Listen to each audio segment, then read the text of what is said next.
How my journey began. It's graduation time. Family is very important to me, including my puppies. The Marine Corps played a huge role in my life and allowed me to be ambitious, inspiring, a mentor, and achieve all of my goals.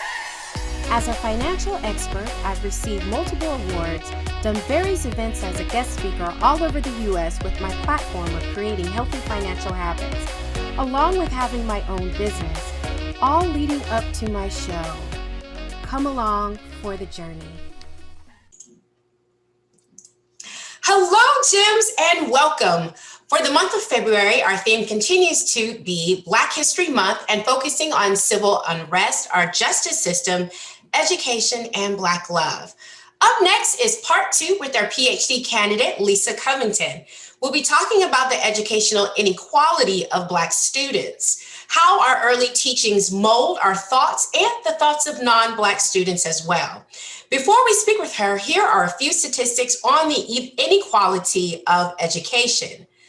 Black students make up roughly about 23% of college graduates. Nationwide, Black students graduate high school at the lowest rate, at a rate of 69%, compared to Hispanic students that graduate at about 73%, and whites who graduate at about 86%. Blacks are roughly about 3.2% of all teachers pre-K through the grades of 12. More than half of the nation's school children are in racially concentrated school districts. In addition, school districts are often segregated by income, which contributes to the level of education received. It makes it unable for teachers to be paid a competitive salary. The classroom sizes are larger, access to better resources are decreased, just to name a few ways Black children are not being taught equally.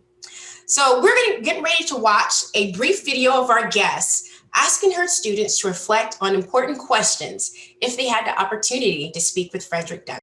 Hi, here's some things I want to tell you about Frederick Douglass. What do you want to tell me about Frederick Douglass? Frederick Douglass was amazing. And also I wanted to tell you some things that if he was still alive, what I would want him to know. I would want him to know that he's still famous. And I would want him to know that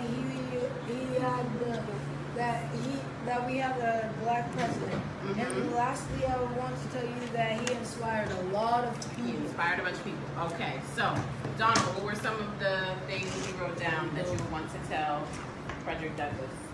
Some of the things I would want to tell him is that we had our first Black president. Okay.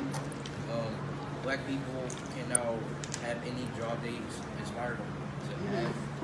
And now Black children can go to school, get an education, so they can go to college. Okay. Maya, if you want to go ahead. Yeah. You want to say negative things? Like negative things about society today that you would want him to know? Okay, go ahead. I would say that some people are made fun of because of the color of their skin. And people are still racist. People are still racist. Okay, can you give me an example of what racism is? That happens today? When people neglect people because of their color. Okay. Like when the police shoot Black people, even when they're unarmed, the white people that are armed only go to jail without being killed. So police brutality is something you want to tell him about? You think he would be surprised at that? No. No? Why not? Because of the time he lived in. Okay. So it might be something that happened, Yeah. or maybe it's something that never stopped, right? Yeah. Maybe. Okay. Jazz, what you got?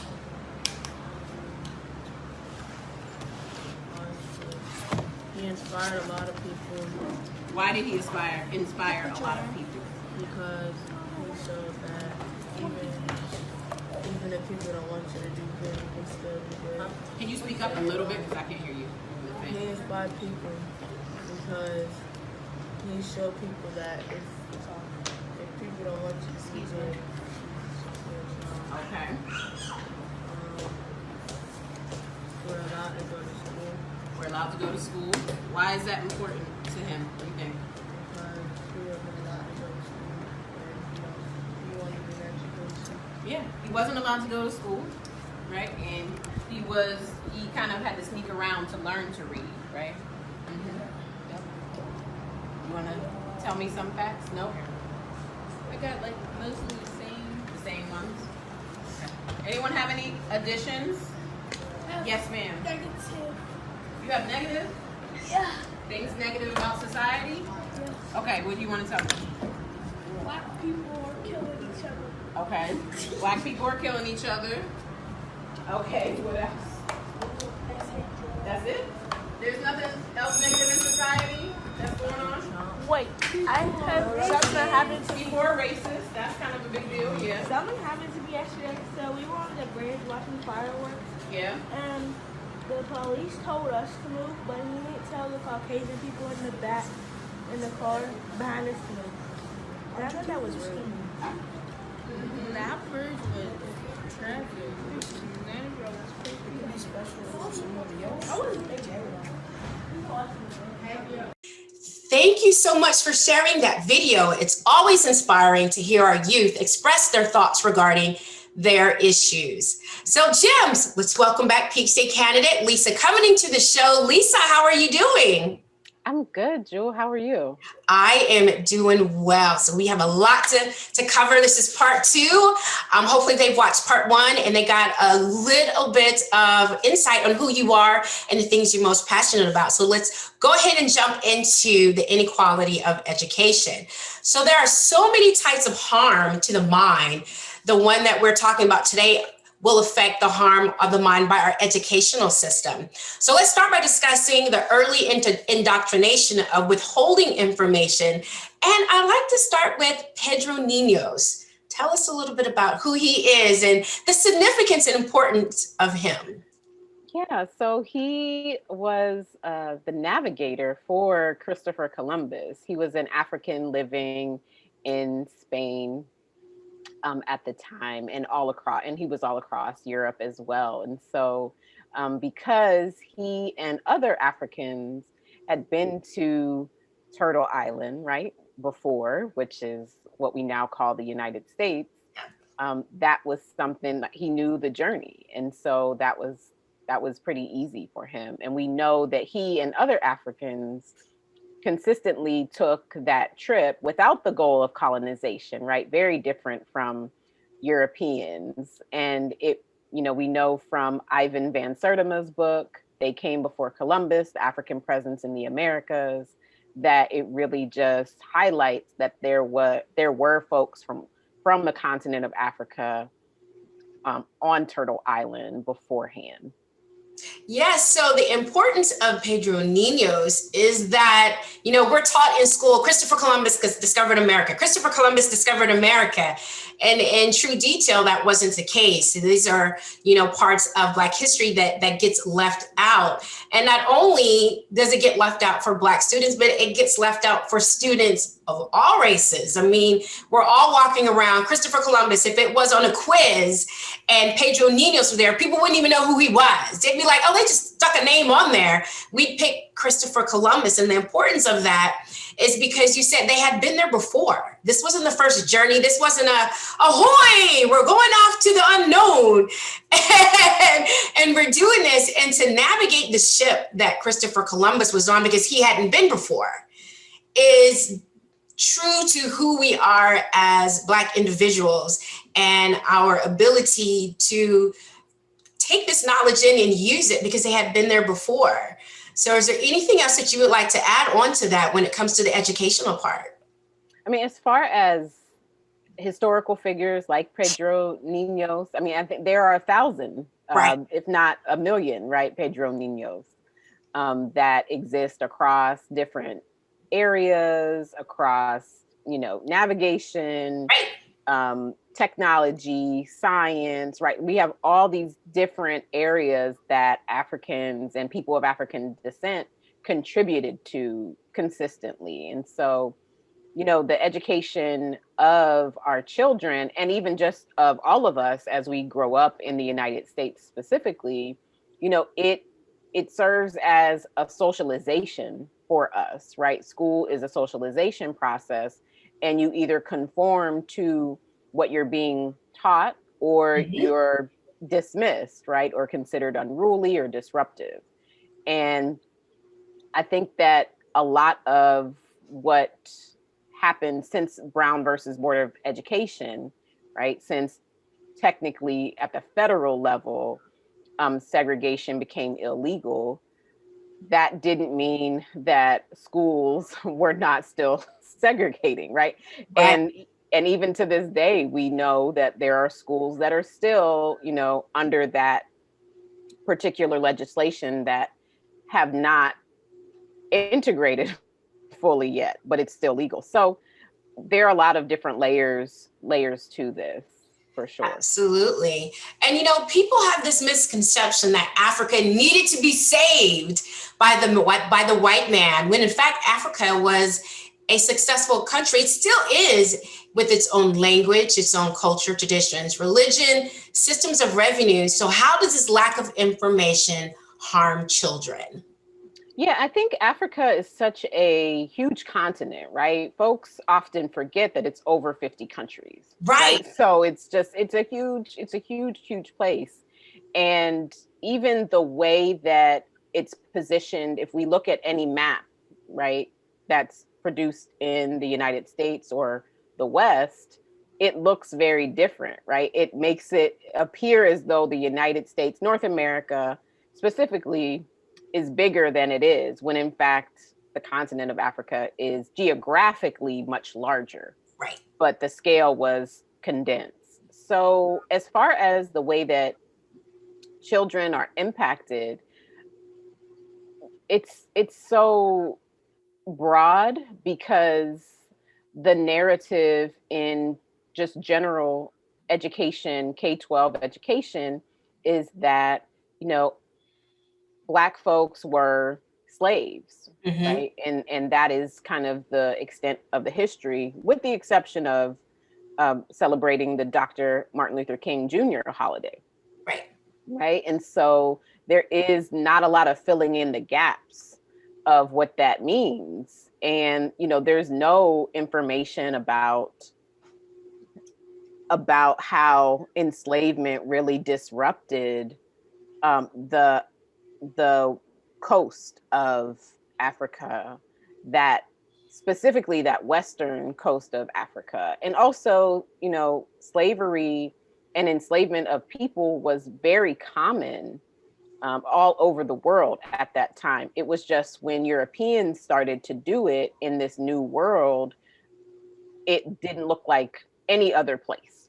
Right. And so it was extremely dehumanizing and deadly for so many Black folks. And stripping people from their language, from their culture, from their names, Right. not even being able to use your name, is really trickles down to today, where we think about um, the meanings of our own last names and where they come from, and how that impacts us just across generations.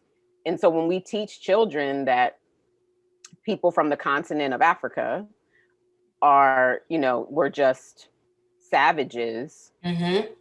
that inaccuracy does a disservice for everyone, because it's a self-aggrandizing for European Americans specifically, but also it can, if it's internalized, people of color and Black children specifically can have a lower self-esteem around that, because if they see year after year, from age 5 to 18, that all that people who look like them were enslaved. And enslaved is not even the word that's used, right? Slaves. And Right. so not even recognizing the humanity of folks. Right. So it's huge.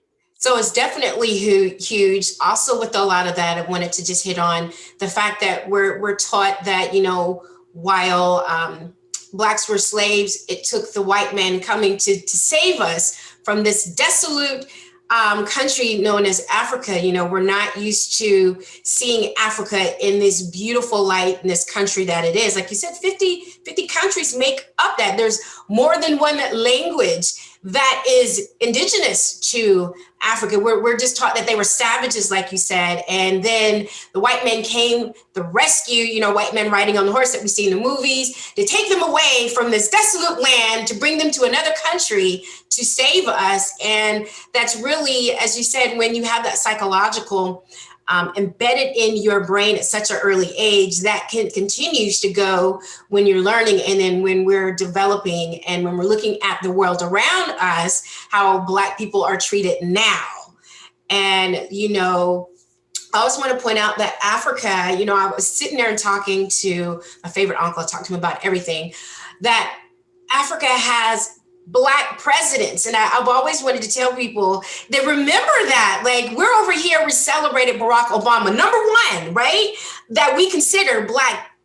Africa has Black presidents, CEOs, professionals, in every type of education and industry that you can think of. And I think back, if we grew up with that, if that was our normalcy, we'd be like, yeah, that's normal. That's just who they are. It might be abnormal for them to have a white president, if at all that even happened. But over here, it's the reverse. And psychological, since we're not used to seeing that because they don't teach us, hey, there are other countries that have Black presidents, other countries that this is normal for them. Your first job, your first teacher, your CEOs, they're all Black. It's not uncommon to have your first Black teacher in 6th grade. No, you had that in kindergarten.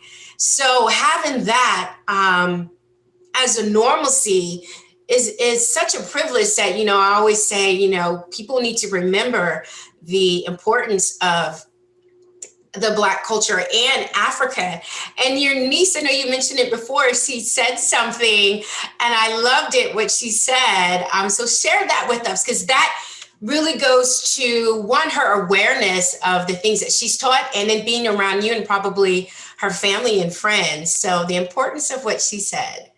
So my niece, when she was, I believe she was about 6 years old, and she got in trouble at school for not standing for the Pledge of Allegiance. And so when we asked her, why she didn't want to stand, just, this was prior to Colin Kaepernick, and his silent, peaceful protests.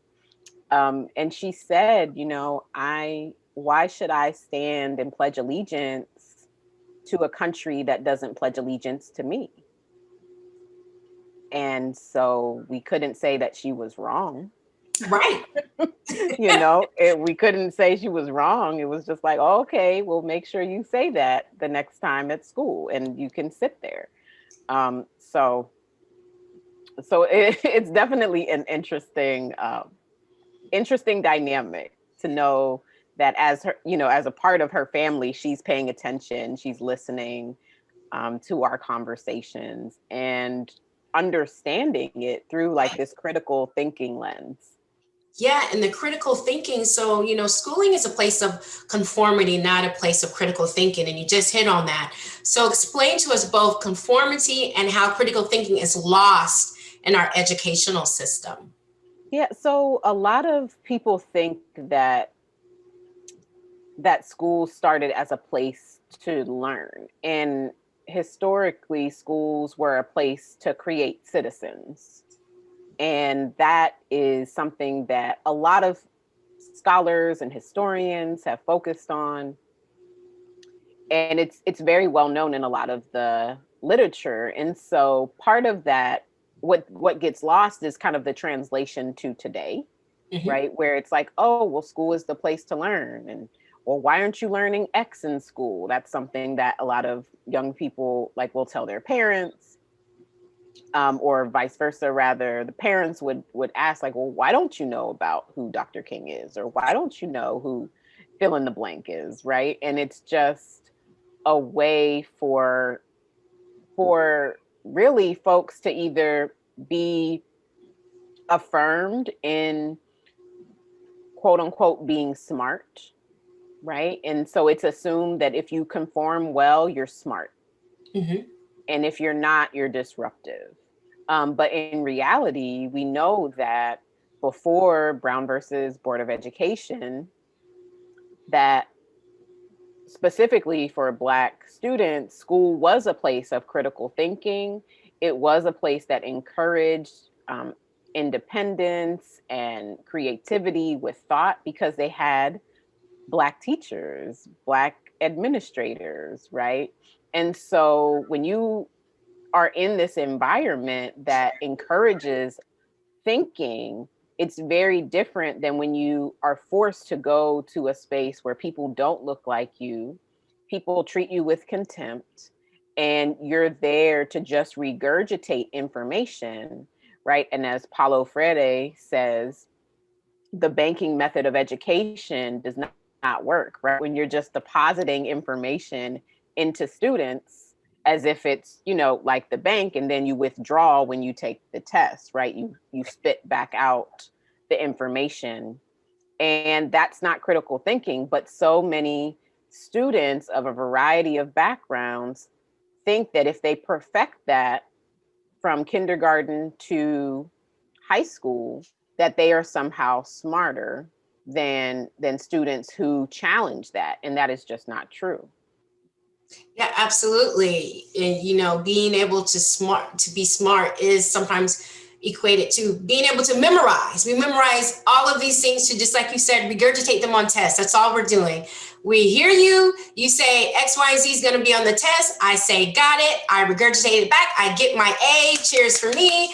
And I move on. I get high test scores. I score high. But then, because you've seen this, know what happens to these students who have just been regurgitating all of this information from pre-K all the way up to 12th grade, whoop, whoop, whoop, 3.8, GPA. They go to college and bam, teacher says that's great. Now I need for you to think. And then what happens? Yeah. And so I see that in my own college classrooms, right? Where students are so used to being given the answer, and if they remember it, they're rewarded, right, with that 3.8 GPA that you're talking about. And right. It's just not, it's not conducive to learning where the environment is for you to think critically. And when I say think critically, what I mean is you are using the tools that you're given in order to recognize, okay, this can be true or not, and here's why, right? And there's a variety, and that's simplified, but basically being able to argue a point, support it with evidence, and say why it applies to the world is a skill that a lot of students are not receiving. I think honors programs, though, in K-12 environments often do that work. They're doing a lot of college level work in those classes. And so those students do get that benefit. But then we have to go back to, well, who's being asked to join right. honors and AP? Who's being tested? Are all students being tested? Or, right. And that's not always the case. Right. So, I know that for myself, like I was not tested or asked to test until family members encouraged it. And, but even then, that's a privilege to just have family members inquire to the school, right? Because if we're operating under this idea of equality or equity, that would have been just a given, right? I would have received that. And so many students experience that as well. Right. And it just doesn't happen. And that's, the ongoing process of what we're talking about, how the harm on educational system, it's not just, we're talking specifically about Black students, but just for all students, because we've seen that, like you said, on the college level, but then even in the workplace, the critical thinking still gets lost. They're like, nope, my supervisor tells me to do this and I spit it out and I do that. I think there's a better way, but they didn't ask, and you're not using the brain. So this is something that happened way long time ago, that psychological part of it. So it's estimated that in about 20 years, the Black and brown population will be the majority here in America. So our educational system needs to keep up with the world around us. So how do you hope teachers will begin to teach our children in a better way so that we're keeping up with the world? Because sometimes we feel like the world is over here and we're still like way outside the picture frame. Like we're not even mirrored up to represent what's going on around us. I mean, I think that it really is up to community spaces to educate children, and thinking back to, our ancestors and how they did freedom schools and Mhm. how they, taught on Saturdays in churches about basically doing Black history and doing things that they know we wouldn't learn, in school formally. And so I think that we're rapidly approaching, right, that number, like you said, as far as Black and brown people being a large majority in the United States. And so I think that it would be great to have schools, incorporate strategies to kind of move away from this conformity lens where students are disciplined Mhm. harshly if they don't conform, because that only fuels the school to prison pipeline, right? It doesn't help with like who young people become as citizens, right, as adult citizens. And so I mean, I think that it's going to take a lot of institutional shifts, not just individual teachers to change their curriculum or to teach certain things. It's going to take, legislation, school districts, community advocates to either, advocate for the change or just create it, in community spaces or virtually. And that's really what it's going to have to come down to. Yeah, absolutely. I mean, we understand that teachers just can't go in this semester coming up and just teach a curriculum that they just feel like it. But it does have to start somewhere, acknowledging that we need to get away from the conformity type of teaching and start teaching the differences, the resistance, negotiations, teaching students how to have options as well as that critical thinking will definitely help with their growth, as Hmm. well as being observant and aware of the economic backgrounds and how we were taught differently, and we are taught differently again in the beginning because some school districts don't have enough resources, so they're not given the same books as other school districts, they're not taking the same field trips, if at all, they're not given those things. Being able to recognize it and then create the solutions, because we see it, that's the reason why we're talking about it, but then being able to, like you said, to change legislative laws to say, okay, now we need to do something about it because we're creating this educational gap between Hmm. students, and to kind of to shorten it so that we give all students the best opportunity to be successful with the same critical thinking. So Hmm. what are some factors that may contribute to why some Black parents don't send their children to, let's say, private Black schools? Why they don't send them? I think that there could be I mean, Yeah. tuition could be one, right? Like just that as a barrier, depending on location, where it is, transportation to get to it. And I think one of the other things that you also just made me think of was how there are a lot of charter schools and independent schools that do not have like tuition based fees. And so a lot of them there are some that are Afrocentric or centered on Black identity development. And those, I would say, are very different than the traditional K-12 spaces because the cultural values are very different. And the way that learning takes place is more critical, like we were talking about for the AP classes, right? Than, just passively saying, oh, as long as you remember X and put it on the test on this day, you're smart, right? That's not always the case. And so I think that as far as sending children to private schools generally, that cost barrier Mhm. can be really big.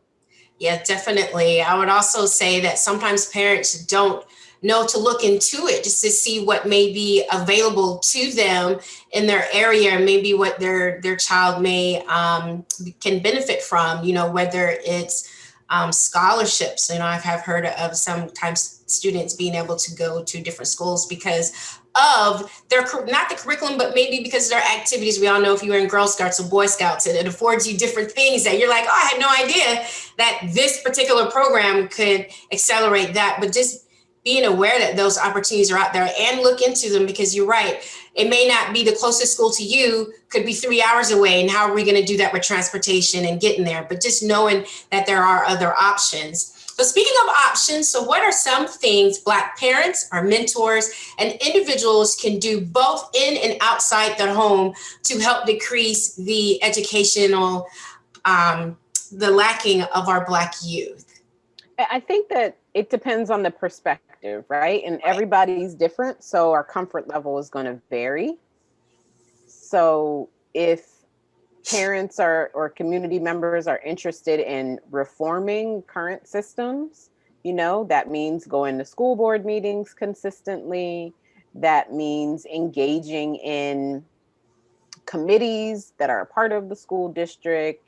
It means writing letters to the editor, right? It's really trying to engage specifically with the issue of curriculum, diversity, and equity. And so I think that is a way to go about it in a reformist perspective. Other folks might be interested in reimagining and recreating. And so that means a lot of homeschooling, right? That will take place. That means that parents or groups of adults are teaching children culturally relevant material. And that's a piece of it too.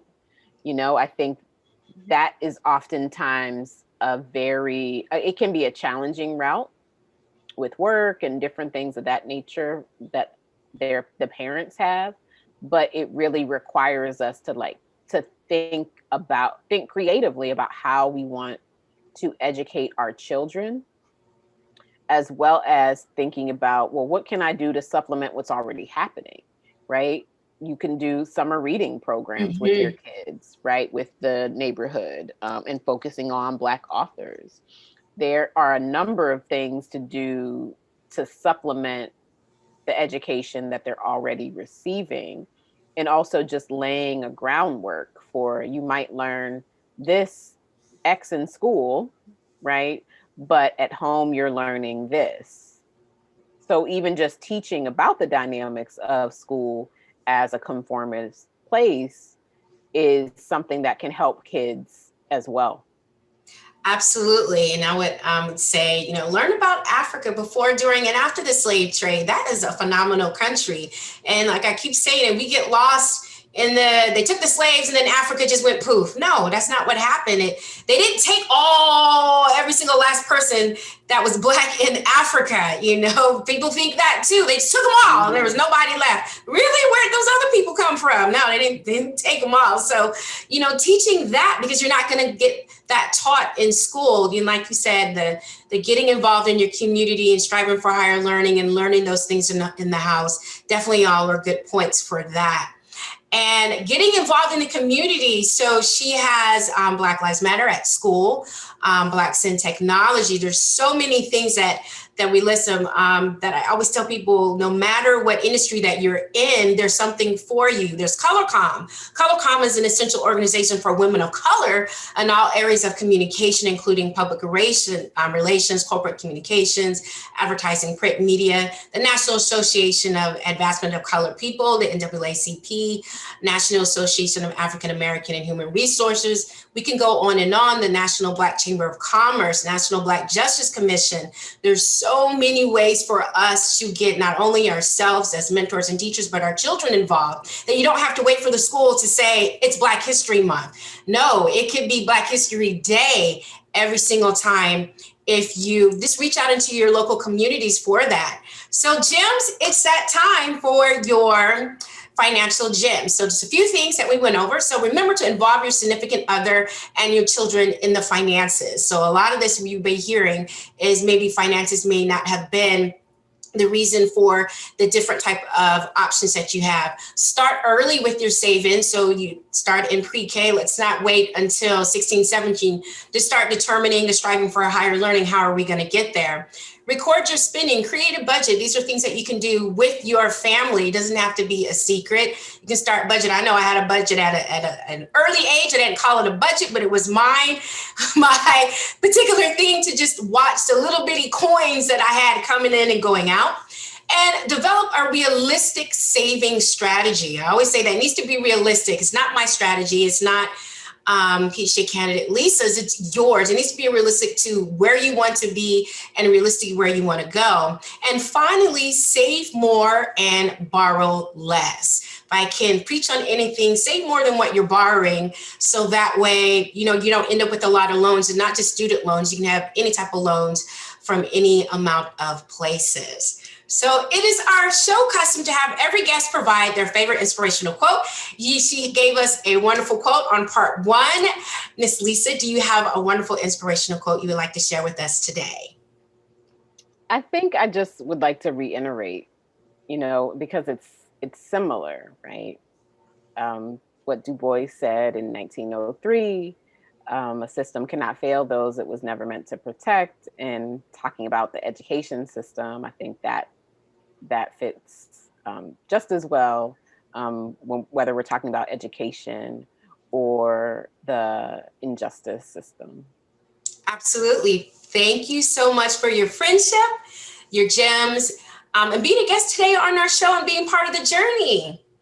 Thank you. Thank you. All right, gems. Creating healthy financial habits is a lifelong commitment. Remember, without change, there be no butterflies. Changing habits, changing lives, and changing futures are all up to you.